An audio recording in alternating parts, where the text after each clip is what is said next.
कि हमारे यहाँ जो आवारा पशु होते हैं उनको खट्टर कहते हैं नहीं कहते। ये तो वो आवारा पशुओं जैसा मुख्यमंत्री है। इनेलो सुप्रीमो ओम प्रकाश चौटाला इन दिनों प्रदेश के अलग अलग जिलों में जाकर अपने कार्यकर्ताओं से मिल रहे हैं। इसी क्रम में बीते दिन वो रेवाड़ी पहुंचे थे। रेवाड़ी में जब उन्होंने मीडिया से बात की तो पहलवानों के धरने से लेकर प्रदेश की राजनीति के अनेकों मुद्दों पर अपनी राय रखी, मगर इसी बीच वो सीएम खट्टर के लिए कुछ ऐसा कह गए जो किसी ने सोचा नहीं था। अपने बेहद सुलझे हुए भाषणों और बयानों के लिए जाने जाने वाले ओम प्रकाश चौटाला ने एक विवादित बयान देते हुए सीएम मनोहर लाल की तुलना आवारा पशु से कर दी और कहा कि हरियाणा में आवारा पशु जैसा मुख्यमंत्री है जिसके पास करने धरने को कुछ नहीं है। एक खट्टर साहब का बयान सामने आया, वो बोल रहे हैं कि जजपा हमारी सिर्फ सहयोगी पार्टी है और जो पेंशन बढ़ाने की बात कर रहे हैं, बुढ़ापा पेंशन, वो सिर्फ हम 3500 बढ़ाएंगे, बाकी जो जजपा प्रयास कर रही है वो करती रहे। 3000। आपको ध्यान होगा कि खट्टर साहब जब चीफ मिनिस्टर बने थे तब मैंने ये कहा था कि हमारे यहाँ जो आवारा पशु होते हैं उनको खट्टर कहते हैं नहीं कहते। मैंने गलत कही थी क्या? ये तो वो आवारा पशुओं जैसा मुख्यमंत्री है, करने धरने को तो कुछ है ही नहीं इसके पास। मैं उसकी किसी भी बात का जवाब क्या दूं। इस बयान के बाद ओम प्रकाश चौटाला ने बीजेपी और जेजेपी गठबंधन को लेकर भी बड़ा बयान दिया और उन्होंने कह दिया कि 2024 से पहले ये गठजोड़ टूट जाएगा और मिड टर्म चुनाव हो सकते हैं। चौटाला ने आगे चलकर प्रदेश सरकार में बढ़ रहे कर्ज को लेकर भी हमला बोला। आपसे मैं एक सवाल करना चाहूंगा, आप सारे साथी खड़े हो, जब कभी भी सत्ता पक्ष के लोगों से आपका मिलना हो उनसे एक ही प्रश्न पूछना, ये कर्जा किस बात का है? विकास के नाम पर कहीं एक ईंट लगी हो तो बता दो।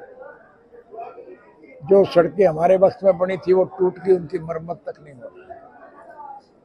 स्कूलों की बिल्डिंगें गिर रही है, मास्टर नहीं,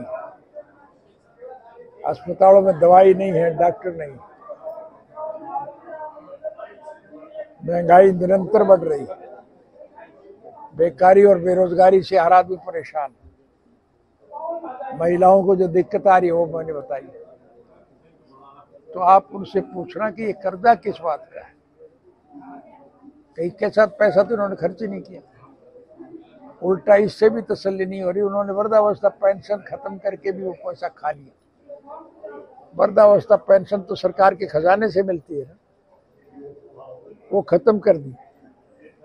अब वो पैसा जो इनकी खत्म की हुई पेंशन का है खजाने से तो निकल रहा है, लेकिन इनकी जेबों में जा रहा है, विकास पे खर्च नहीं हो रहा है। सर, संगठन की बात करें, पद यात्रा भी निकली है, मगर आज पूरे सभागार में देख रहे हैं सिर्फ हरी पगड़ी एक ही व्यक्ति ने पहनी और एक आपने पहनी है, बाकी नहीं। गर्मी है, गर्मी में लोगों ने पगड़ी नहीं पहनी। वैसे वो हरी पगड़ी के समर्थक हैं, ये तो आपको मेरे कहने की आवश्यकता ही नहीं। एक साहब, गठबंधन को लेकर कैप्टन अजय यादव की तरफ से एक बयान आया कि मुख्यमंत्री ने जेजेपी के सारे विधायक तोड़ लिए, अब कोई गठबंधन नहीं हरियाणा में, तो आपकी क्या प्रतिक्रिया है इस मामले? किसी व्यक्ति विशेष के मामले में मैं आदत रही है मेरी,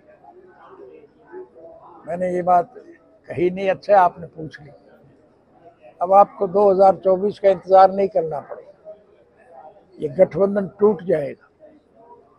आपको लगता है कि नहीं लगता? है दूसरी पार्टियों के लोग पार्टियां छोड़ के हमारे साथ शामिल हो रहे, सत्ता पक्ष के विधायक भी उनको छोड़ के भाग रहे, तब सरकार अल्पमत में होगी तो फिर मिड टर्म पोल होंगे कि नहीं होंगे? तो इसलिए ये क्या कहते हो मैं उसमें नहीं जानना चाहता। जहां तक देश में गठबंधन का सवाल है, ये कोई पहली मर्तबा ऐसी बात नहीं कर रहे हम। आपको ध्यान होगा कि बीजेपी की केंद्र में सरकार गिर गई थी, हमने इंडियन नेशनल लोकदल पार्टी की तरफ से उनको अनकंडीशनल पूरा समर्थन दिया था और उनकी सरकार बढ़ाई थी।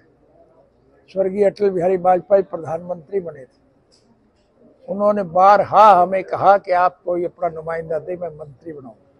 हमने कहा हम स्वार्थी नहीं हैं, हम सत्ता पक्ष के भूखे नहीं हैं, हम अनकंडीशनल इसलिए आपको समर्थन दे रहे हैं कि देश का भविष्य उज्जवल। रेवाड़ी से हरियाणा तक के लिए देशराज चौहान की रिपोर्ट।